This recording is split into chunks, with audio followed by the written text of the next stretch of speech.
Hi, and welcome to bite-sized climate change questions, where I take common queries and try to answer them concisely in just a minute or two. So let's get started.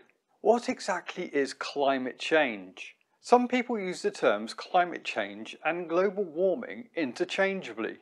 So to get to a definition of the one, we're going to talk about them both because they are profoundly linked but not exactly the same thing. Global warming refers to the long-term warming of the planet.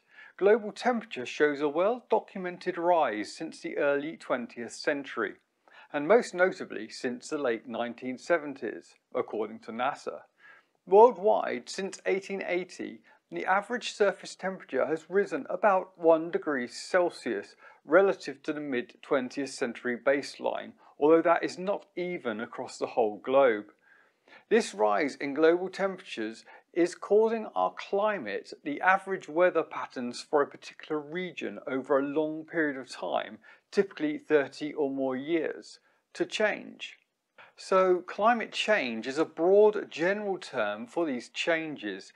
It's largely the consequence of the warming described above, and includes everything from the increasing incidence of extreme weather events like powerful hurricanes and severe droughts, to more frequent flooding and longer lasting heat waves. It's the accelerated ice melt we're seeing in Greenland, Antarctica and the Arctic, and the related rise in global sea levels. It's worsening pollen seasons, spreading vector-borne diseases and much more.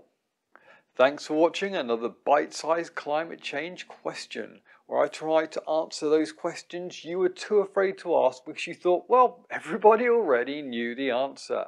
And don't forget to keep coming back for more great information, and thank you for dropping by. See you next time.